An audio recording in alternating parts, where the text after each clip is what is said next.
Ne-am făcut socotelele, cum bine știți, deci am fost plecați 6 zile, 5 nopți. Da, Babeta s-a gândit ea să treacă drumul. Să-mi bat piciorul dacă mai văd ceva. Da-te, bă! Da, unde suntem? Ce e asta? Păi da, pentru că tot urcăm și de fapt noi ne băgăm tot mai mult ne băgăm în acel nor.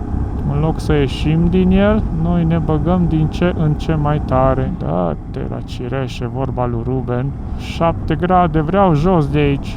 Degeaba, perioada asta e fain să vii. Astăzi e 1 mai, final de aprilie, început de mai. Să mai prins zăpezile alea pe piscuri. Ne apropiem de finalul lui Potsdamstraße. Total cheltuiți. Bună dimineața! Salutare, salutare! Este ziua 5 din 5 din 5, 5 din 7, din nu? tura noastră scurtă. Acum ne echipăm aici, Suntem adunăm în tot. Apes Camping. Undeva în apropiere de Salzburg. Stai să mă recorectez. Camping Apesbach. Ne-am trezit de aproape o oră. Am lăsat afară o altă cameră să fac un timelapse și ne punem să strângem tot. E ora, hai să vedem cât e acum. 7:40 acum. Sperăm până la un 9 cel târziu să plecăm, să fim pe drum. Păi ar trebui, pentru că avem o zi lungă. Da, 400 și vreo 35-440 de kilometri până în Ungaria, la Nagykanizsa, unde am rezervat deja o cameră cu 35 de euro, e ultima noapte, și unde s-ar putea să ne prindă deja noaptea de seară, ar putea să ne prindă ploaia la noapte de seară când ajungem. Așa că hai să ne grăbim. Și chiar și mâine dimineață s-ar putea să plouă când plecăm de acolo. Asta e motivul pentru care nu rămânem până sâmbătă-duminică, astăzi fiind miercuri. Da, și de joi vin ploile peste tot. Este tot un val de ploi, Da. numai că plouă o zi sau o zi, o oră, 2 pe zi, nu. Asta e. Păi ok, a fost frumos. Cât Hai a la fost. treabă. Hai.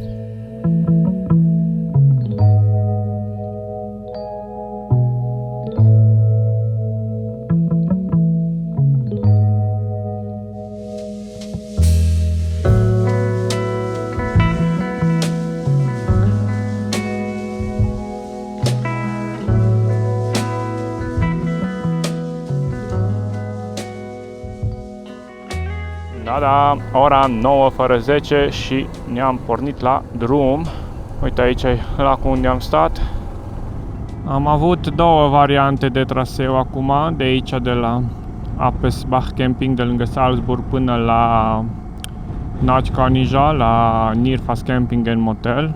Varianta cea mai scurtă ar fi fost 405 km, dar noi am ales varianta de 435 de kilometri, ca să facem acum dimineață o mică buclă aici pe valea asta, care o să ne ducă în partea cealaltă de munți. Deci cumva am mai câștigat o trecătoare sau o trecere, ceva, nu știu exact. Dar pe hartă arată super fain drumul și arată drum din ăsta micuț. Vedeți cum e ăsta? Nu alea mari, late, aglomerate. Și acum ieșim din Weissenbach. No, uitați-vă voi aici ce atmosferă și ce vreme, ce locație. Hai să-l depășim pe ăsta cu bicicleta, să nu vină ceva din față. Dar la ora asta nu văd cine să se plimbe pe aici. Uite ceva chei. Uite-te cât e de frumos. Și numai ce am început, e primul kilometru din bucata asta de drum. Cum s-ar spune la noi, mirific. Uite, vă arăt pe hartă traseul. E numai așa, stânga-dreapta, stânga-dreapta. 40, 50, 60 la oră. Wow! Curbe din astea ace de păr. Uite acolo cascadă jos în dreapta.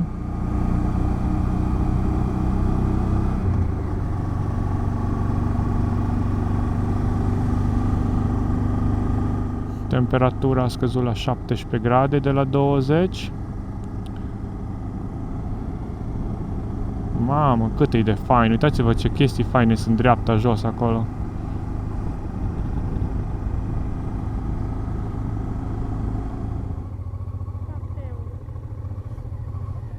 Guten Morgen, hallo. Ja.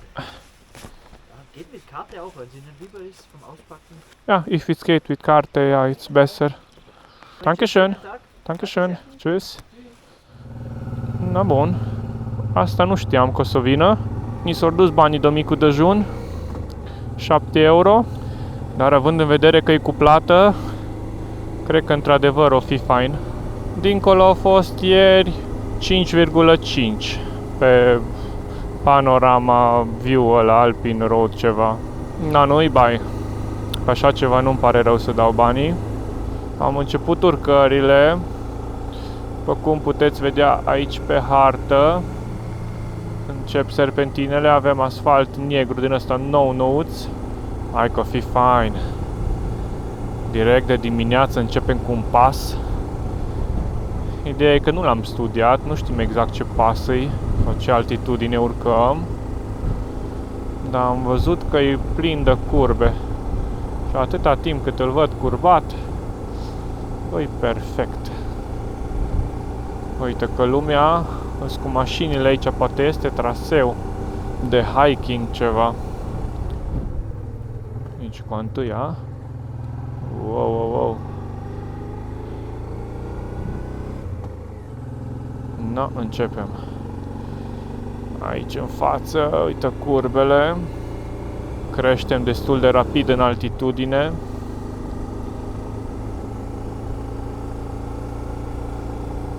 Avem cu noi și Insta-ul 360, care încercăm să luăm niște cadre mai spectaculoase.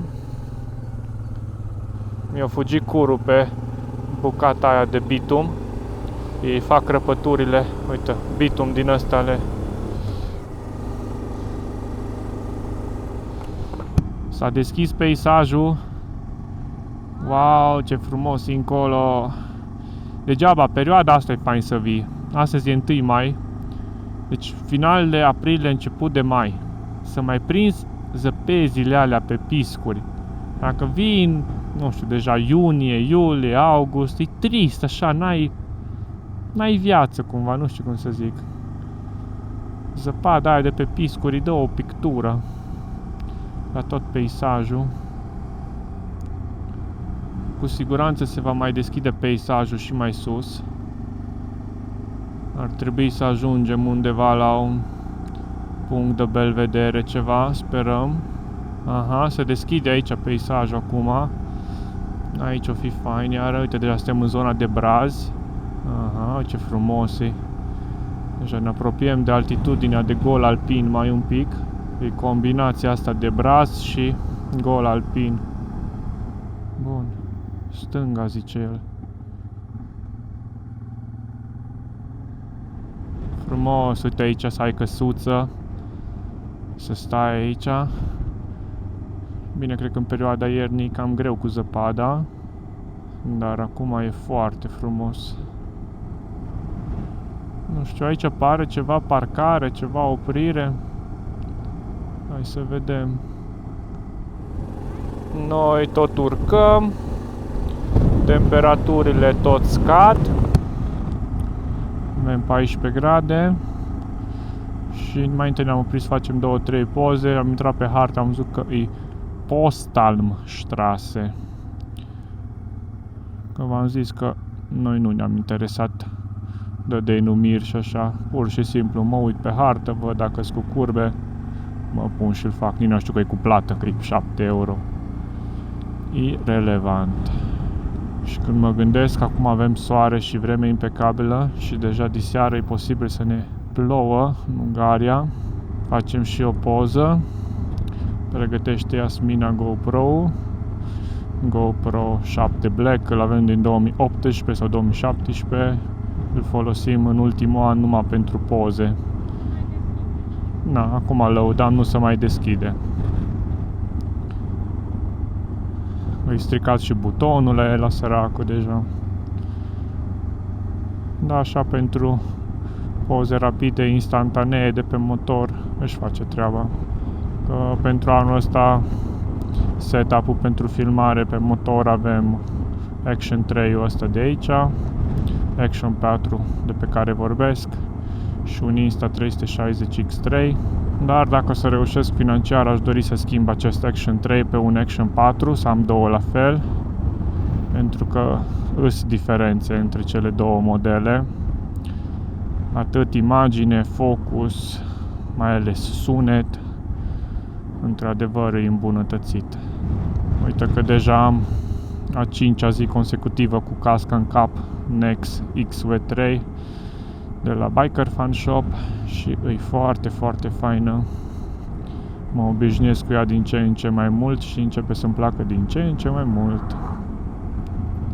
Ne apropiem de finalul lui Potsdamstraße și am găsit această mică locație de parcare aici. Un pic de petic de pământ. Uite câtă îi. Continuăm drumul în jos, o să urmeze iar niște serpentine. Dar am zis totuși să ne oprim, să ne luăm câteva cadre aici cu peisajul ăla și acolo în zare. Cred că e ceva ghețar sau ceva. Foarte multă zăpadă. În jos avem localitatea, ceva sătulețe, uite ce fain poate să fie, mă, oameni.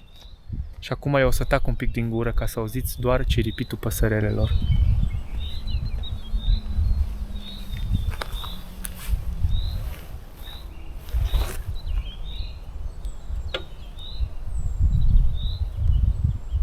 Da, aici avem ieșirea de pe Potsdamstraße și acum încep serpentinele alea de care ziceam eu să apară în peisaj.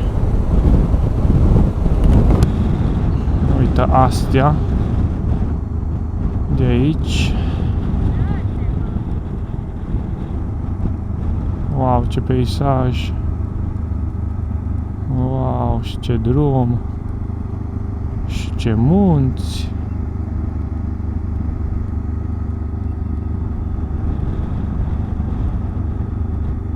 Uite, acum vedeți pe hartă bine coborârea. Uai, ce fain!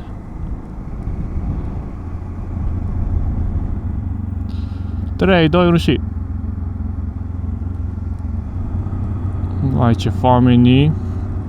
Trebuie să găsim în prima localitate sau undeva, sperăm ceva, iar un șpar, ceva, vai!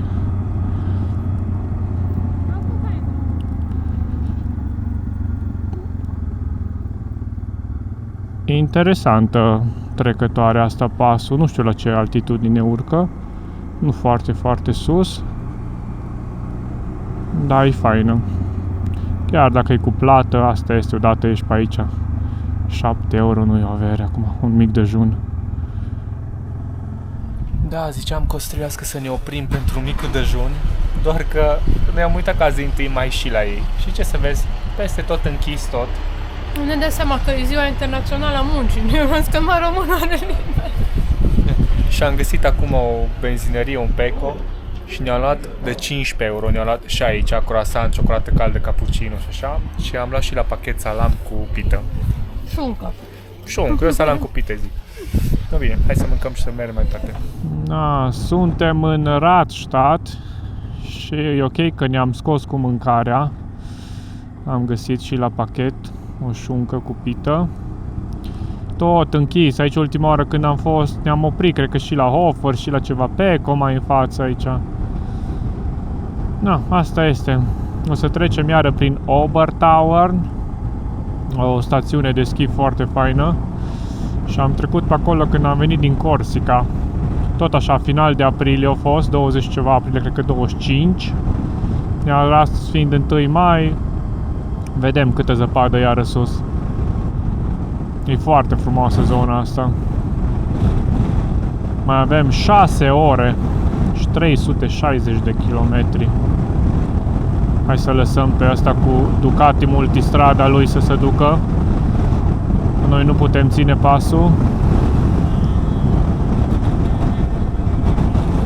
Și ne apropiem de zona stațiunii de schi de care ziceam, de Obertauern. Avem 13 grade aici. Zăpada pare mai puțină decât anul trecut. Uite aici, welcome in Obertauern. Da, aici era zăpadă, aici ne-am spălat pe picioare în zăpadă, nu mai e nimic. Wow, nu-i zăpadă! Nu cred!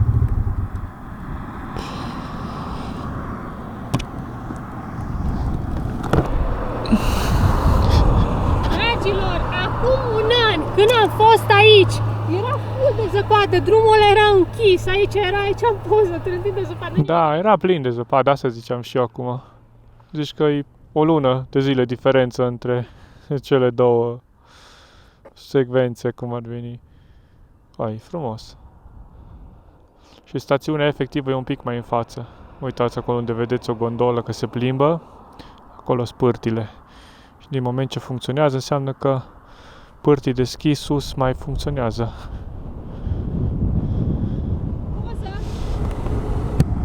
Da, am ajuns și în stațiunea propriu-zisă, în Obertauern. Cum ziceam, bate un vânt extraordinar de tare. Uite pe ăștia că încă se dau aici. Uite gondolele. Ia că lumea stă jos la ski pasuri. Uite acolo cum coboară. Bine, e mai mult cu nămol decât cu zăpadă. Dar lumea încă se dă, uite, de 1 mai. Oricum mult mai puțină zăpadă decât anul trecut pe vremea asta. Uite că vin de sus, de acolo. Ia cât-i. Ai, ce interesant, cum e pustiu acum. Deci aici era plin de mașini, unde vedeți parcările astea. Era lumea la coadă cu schiuri, cu clăpari în picioare și se plimbau pe jos, pe aici. Iar acum stațiunea e aproape pustie. Da, anul ăsta a fost mult mai cald. Da, Babeta s-a gândit ea să treacă drumul. Oricum e frumoasă stațiunea asta în plin sezon. Cred că e o comoară aici. Uite acolo în față mai vedeți pârtile. Da, aici treceau cu schiurile anul trecut peste podul ăsta. Era plin de zăpadă și acolo sus în stânga se dădeau mult. Acolo. Acum nimic. Și odată coborât din munți, uitați aici păpădie galbenă cu verde, cu munții aia, cu nori. Vai, ce peisaj, priveliște.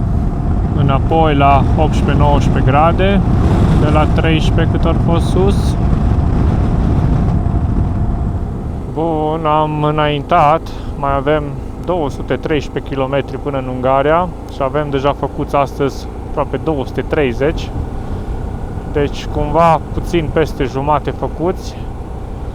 Și de ceva timp ne aflăm pe coama unui deal. Efectiv mergem pe coama unui deal. Uitați aici ce peisaje. Uite ce ceață. Ai de capul meu. Suntem pe drumul 77 și un drum atâta de fain. Doar că s-a răcit. Avem 11 grade, după cum puteți vedea aici în dreapta, pe oglindă. 11-12 grade. Nu știu la ce altitudine suntem, dar e clar că suntem destul de sus. Și drumul ăsta efectiv e fascinant. Mergi pe coama unui deal. Aici un pic de a doua. Sunt două curbe din astea mai strânse.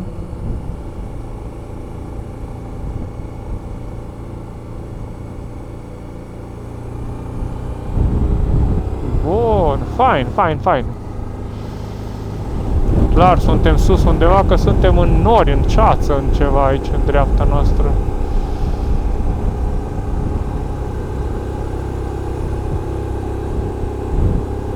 Și tot urcăm. Tot pe urcare, mis. Yeah, ceață, tati! Ce fain!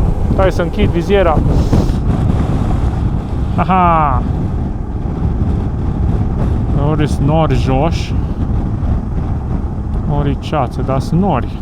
Nori din aia de joasă altitudine. Mamă, 9 grade.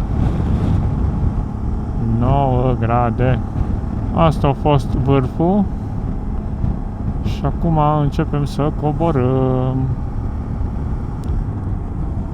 Uite-te norul, uite norul, ce fain coboară.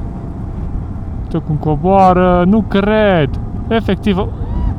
Vai, ce fain a fost faza. Na, mai ziceți voi ceva dacă nu sunt experiențe faine astea. Uite-te aici, zici că intri undeva în neant te duci. Am crezut că coborâm, dar nu-i chiar coborâre constantă. Mergem cumva tot așa pe coama dealului, pe partea dreaptă cumva, curbă de nivel. No, aici deja, da. Asta o putem numi ceață. Da. Cum s-ar zice, ne-a dat fum. Vai, dar uite-te ce fain e fenomenul. Cum se învârte în fața noastră, uite-l. Și coboară. Ce interesant. Mamă, 7 grade. Mama mia. Nici nu am ce să vă mai zic. Vă las numai cu priveliștea. Uite aici. Să-mi bat piciorul dacă mai văd ceva. Da-te, bă. Na, unde suntem? Ce e asta? Ce e asta? Păi da, pentru că tot urcăm și de fapt noi ne băgăm tot mai mult ne băgăm în acel nor. În loc să ieșim din el, noi ne băgăm din ce în ce mai tare în el. Aici undeva stânga, că văd pe GPS. Dar eu nu văd nimic. Da-te la cireșe, vorba lui Ruben. Ba, mă știu pasul ăsta aici. Ai. Numai data trecută nu era ceață. 7 grade, vreau jos de aici. Ai, acum suntem pe coborâre constantă. Încep să se spargă norii. Pe cum coborâm. Mă duc așa, ca măgar în ceață, ca orbul.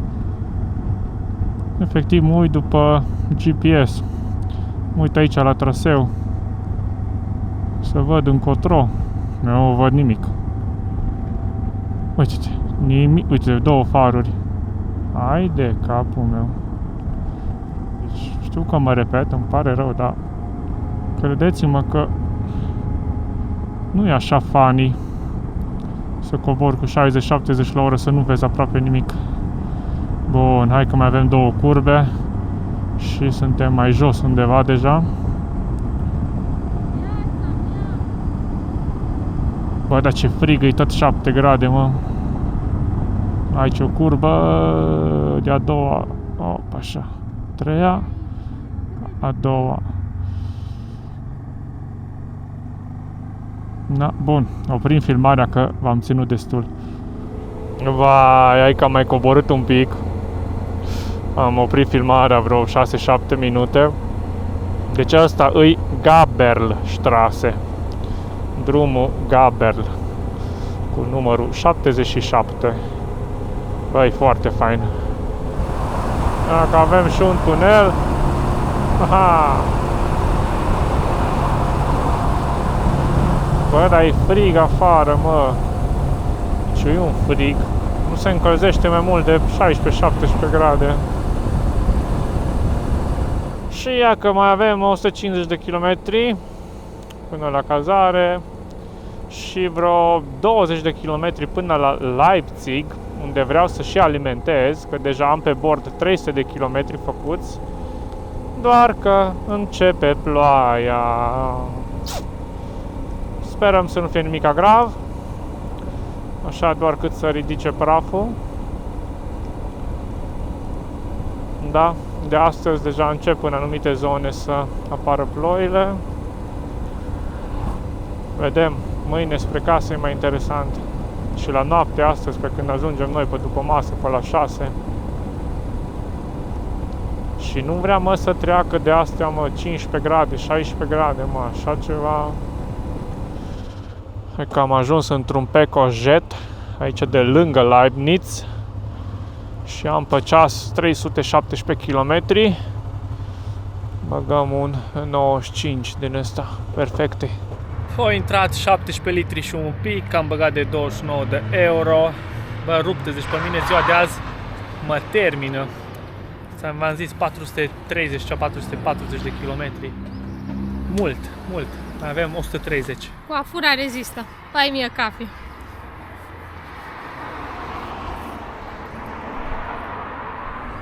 ...88.888.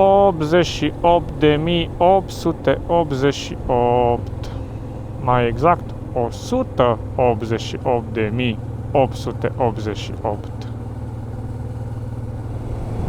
Și între timp, numai ce am intrat în Slovenia, mai avem 83 de kilometri până în Ungaria. Asta era pecul la care opream noi tot timpul. Ora 5, mai avem 38 de kilometri. Suntem în Pince, adică trecerea din Slovenia în Ungaria. Și ce să vezi, de niciun kilometru a început să picure. Acum verifică Iasmina, nu arată ploaie pe zona unde mergem noi încă. Bine am revenit în Ungaria. Să sperăm că nu ne prinde ploaia, mai avem 35 de minute până la cazare. În partea dreaptă, dacă ne uităm în zare, pare așa ciudățel un pic, aduce nor de ploaie. Să sperăm că va fi bine. Am deviat un pic de la cazarea noastră, am venit vreo 3 km mai în față, că vreau eu să mă opresc la KFC. Și am intrat oficial în Nagykanizsa, iar în 150 de metri avem pe partea dreaptă Nyírfasz Camping and Motel. Uite aici, unde vom sta cazați ultima noapte, iar mâine către Căș. Gata, plătit, motorul acoperit, bineînțeles că plouă, nu vedeți, dar picură. Deci am ajuns la cel mai mare fix. La marele fix. Nu bun, hai. Bun, hai să vă arăt ce avem aici. Că așa să întorc ecranul. Așa. Da? Avem dry bag-ul, avem lada cu lucrurile de duș, haine, chestii prestii, echipamentul foto-video, căștile, mâncare, apă, transalp acoperit și mergem sus la camera noastră. Dragilor, v-ați gândit voi acum că 2 săptămâni când transalpul o zis că trece la cele veșnice? Că, uite, încă mai băgat încă 2000 de kilometri. No, merge exemplar și mai ales la ce avem noi nevoie în ritmul nostru de 70, 80, 90. Păi, du-te de acolo că te Bine. dorește mașina. Dragilor, hai să vă zic, astăzi am băgat cu toată devierea vreo 445-450 de kilometri. Și mâine? Pe mine m-a rupt, a fost o zi foarte grea pentru mine. Pe mine nu. S-au resimțit zilele anterioare. Vă arătăm câteva cadre din cameră să vedeți unde stăm. Și vă mulțumim frumos că ne-ați urmărit. Noi o să încheiem doar ziua acum. Cred că mâine o să continuăm clipul, în sensul că facem încheierea de acasă cu toate socotelele, știți foarte bine cum procedăm noi. Mare lucru, nu cred că o să mai filmăm pe drum, dar cel mai bine ne auzim în câteva secunde. Nu uitați să-mi luați o cafea.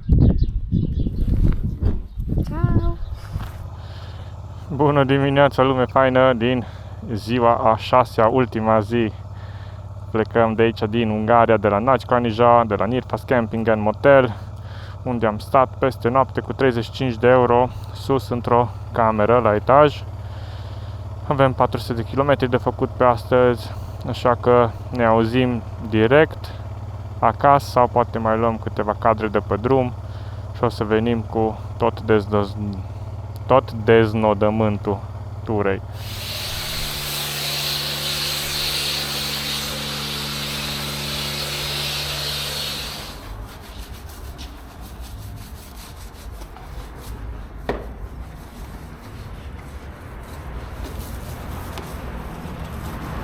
Da, dragilor, am ajuns acasă în Arad. Am ajuns de ceva timp, între timp am spălat și motorul, am despachetat, tot e ok.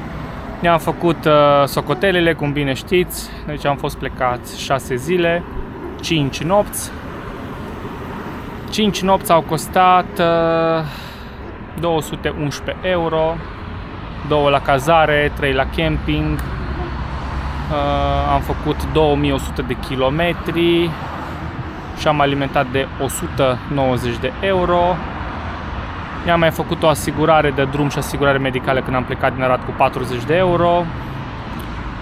Total cheltuiți 735 plus 40 asigurarea aia, deci în total 775 de euro a fost tot pe 6 zile, incluzând urcarea aia sus la Innsbruck, la Nordkette, unde am plătit 85 de euro pentru amândoi. Cu ce am mai mâncat, cu ce am făcut sus acolo a fost o rotund 100 de euro. Dar merită. Am mai plătit 2 pasuri, unul cu 5 euro jumate, unul cu 7 euro și restul mâncare și cam atât, că nu ne-am cumpărat mai nimica extra. Mărunțișuri, poate 20 de euro alte mărunțișuri. Deci ăsta e finalul. O să ne auzim cât de curând cu continuarea episoadelor din Alpi din septembrie 2023, pentru că am decis să editez acum cumva la mijloc. V-am zis că vreau să fac probă de editare, vreau să văd cum merge nou format și așa mai departe. Vă mulțumim frumos că ne-ați urmărit. Transalpul s-a comportat ca de obicei, exemplar, nicio treabă nouă. Îi place, abia aștepta să plece. Exact. No, bine. Toate în regulă, toate faine. Cafă, dacă doriți. Da, dacă doriți să-i donați pentru cafă și 1 euro challenge for the new Transalp rămâne încă în picioare pentru că suntem tot cu Transalp. Da. Și o să urmeze la un moment dat și o motocicletă nouă, nu știm când, dar prioritar este să călătorim, să trăim, cum s-ar spune. Exact, și după aia. Deci fiecare mic ajutor ne ajută. Bine. Ciao la voi. Like, comment, subscribe și ciao. Ciao.